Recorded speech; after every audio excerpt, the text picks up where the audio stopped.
ازيكم عاملين ايه؟ يا رب تكونوا كويسين. جايلكم بقى بوصفة يا جماعة سهلة وبسيطة وطريقة كده حلوة قوي، وازاي تخلي الرز المعمر معاكي مفلفل وما يعجنش ولا تقلقي من ده خالص.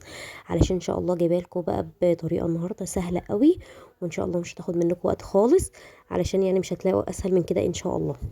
بس اهم حاجة، لو اول مرة تشوفيني، انا اسمي نورة جمال. لايك وشير واشتراك في القناة، يا ريت تكتبوا لي كومنتات حلوة زي اللي انتوا بتكتبوها كتير. واهم حاجة ما تنسيش تضغطي زر الجرس.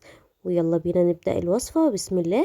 وشوفوا بقى يا جماعة الجمال والفلفلة بتاعة الرز كده مش هتلاقوها في اي حتة تانية ان شاء الله غير عندي هنا. التوفير وكل حاجة بإذن الله هتلاقوها هنا.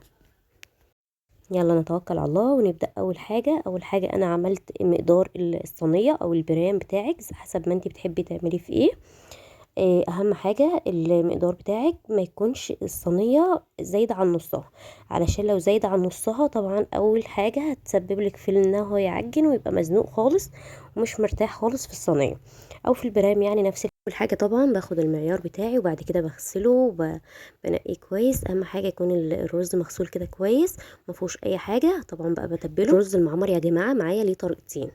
اول واحد انا تبلته، حطيت فيه معلقه كمون وواحد معلقه صغيره من الفلفل الاسود ومعلقه صغيره من السكر ومعلقتين كبار من الملح. طب هتحطوا سكر ليه؟ هو بيحمر وشه يا جماعه وبيخلي طعمه حلو ويعني كده طعم كده حلو قوي.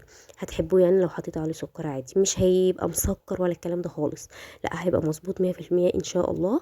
وهيطلع معاكي متبهر كده وبهاراته هيبقى طعمها حلو طبعا ان شاء الله يعني. هقلب بقى الرز كله، بقلبه كده علشان كله ياخد البهارات اللي انا حطيتها، الفلفل والكمون والملح والسكر. لازم تتقلب كده كويس علشان ما فيش اي حاجة تتراكم كده معاكي، وتبقى كل حاجة بقت خلاص كلها في الرز كده. حطيت بقى الصينية، طبعا احنا مبهرينه وكل حاجة.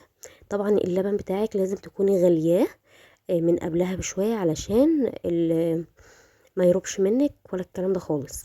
انا بحط نص الكمية علشان انا لما اروح الفرن كمان هحط نص الكمية دلوقتي.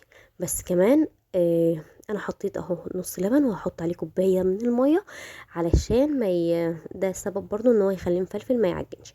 طبعا انا هحط النسبة الاكبر من اللبن علشان ما يبقى طعمه يعني حلو كده.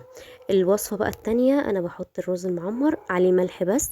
ممكن تحطي البهارات وممكن تحطي بملح بس برضو زي ما انا عملت كده. انا عملت صينية من كده بصراحة وصينية من كده، الاتنين بيبقوا طعمهم حلو قوي يعني. مش بتحب البهارات ولا بتحب الحاجات الاضافة في الرز المعمر مفيش مشاكل، هي دي الطريقة ان شاء الله اللي هتعجبك. بقلبهم بقى كده كويس وبعد كده هحطهم في الصينية. طبعا انا ببقى معايره الرز يا جماعه قبل ما بغسله ولا الكلام ده في الصينيه علشان ياخد مقدار الصينيه بالظبط، عشان لما بيتغسل يعني بيكتر شويه كده بينفش شويه. هحط بقى اللبن. انا مش بعرف احط اللبن كله علشان لسه لما اروح عند الفرن احط الكميه بقى بتاعتي كلها. هحط بقى في الفرن على درجه حراره عاليه. اول ما بصوا بقى يا جماعه ده في الفرن العادي خالص البلدي العادي. ممكن تعمليه في البوتاجاز. كده بقى طلع، بصوا يا جماعه الشكل حلو. اول ما يغلي كده معاكي في الفرن وطي عليه خالص علشان يتشرب بقى براحته، ما تلاقيش فيه رزايه ناشفه ولا الكلام ده خالص.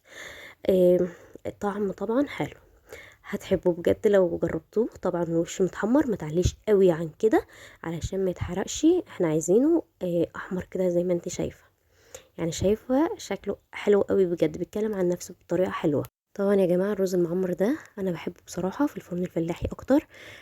بس انت لو عملتيه في الفرن العادي بتاع البوتاجاز برضه هيطلع معاكي مظبوط 100%.